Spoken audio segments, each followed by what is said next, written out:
afternoon to you all. Yes, I decided that I should come out to Harare Central Hospital and have a personal assessment of the situation at this hospital following the withdrawal of labor by our members of staff, by our healthcare workers. I noticed that they're trying their best under the circumstances. We visited the maternity ward and the casualty ward. While we were in the casualty, it so happens that there was a road traffic accident and there's about 18 people who were admitted in the casualty area, and a few nurses and the one casualty officer present were doing their best. We also went to one of the wards.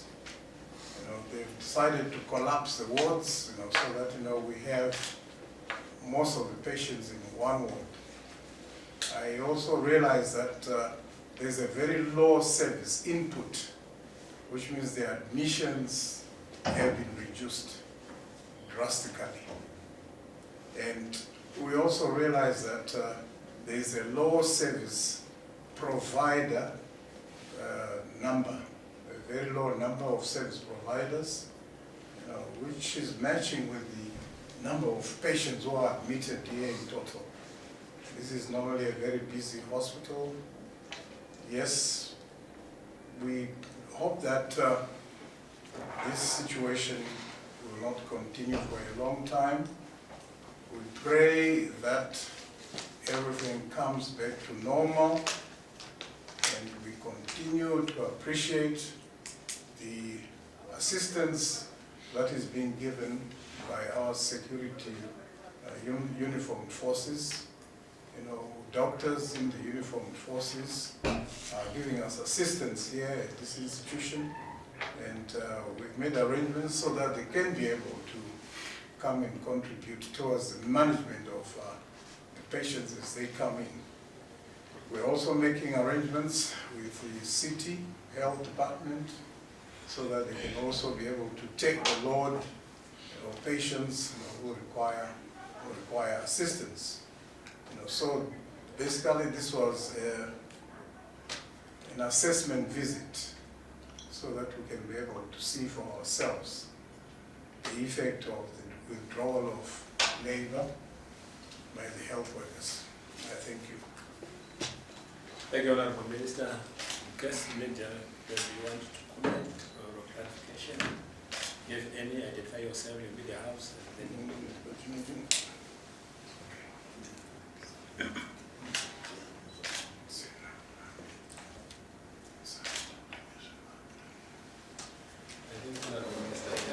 Yeah, satisfied. That's satisfied. Okay. Well, we also understand that the doctors tried to stage a protest talking about the alleged abduction. Do we have any updates on what the situation is like right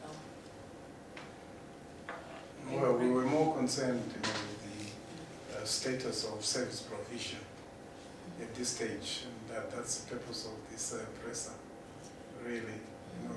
That is background which is handled by other ministries, the Ministry of State Security and Home Affairs. I think we made our request, to them so that they could identify, the missing doctor, right?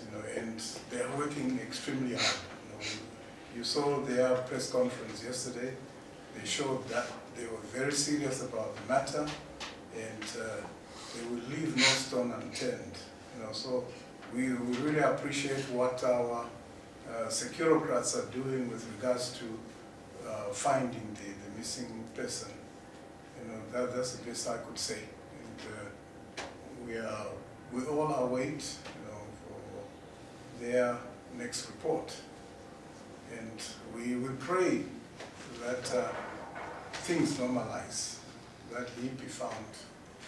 We've always said we want our doctor back, and we remain the same.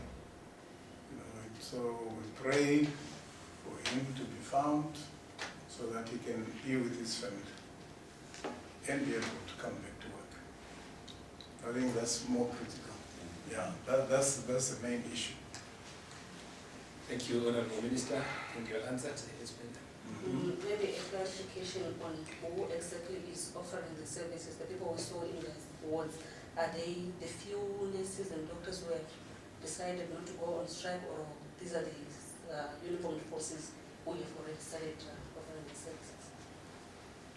Well, we have a combination. You know, there are some of our health workers, you know, who are being very considerate, and we appreciate, you know, their service at this critical time. You know, it's not many, but we appreciate that they are there so that they can be able to save those few lives that we have here in the hospital. You can imagine if a patient had an operation the day before yesterday, definitely we are all human. We need to make sure that they're all taken care of so that they can be able to be discharged. You know, so we're going to improve the numbers through the utilization of the uniformed forces medical staff. Follow-up question? No, it's another question to the health services board, since they're also here. So the striking health workers said they are suspending all negotiations, they are still suspending all meetings for the health workers that are negotiating for. How is this going to affect negotiation? Obviously, if there is a suspension of negotiations, there were agreements after the CBA that we as a health service board had the homework to do. We will continue on that, and once the negotiations resume, we will provide the feedback for continuance of discussions. Thank you. We've clearly pointed out, you know, to the Health Services Board that they should continue looking at the requested improvements of conditions of service. You know, so that is what they are working on. You know, that is not stopping. You know, even though the other party are not there, you know, this gives them the opportunity to be able to discuss, you know, with the Minister of Finance and be able to come with better solutions. You know, so we have a good hearing here with regards to that, and we want to make sure that our workers, you know, have good working conditions. I think, Mr. Kelly, but I think with this, we have come to the end of the visit of the Honorable Minister, supported by the board. Let me also appreciate the board for coming.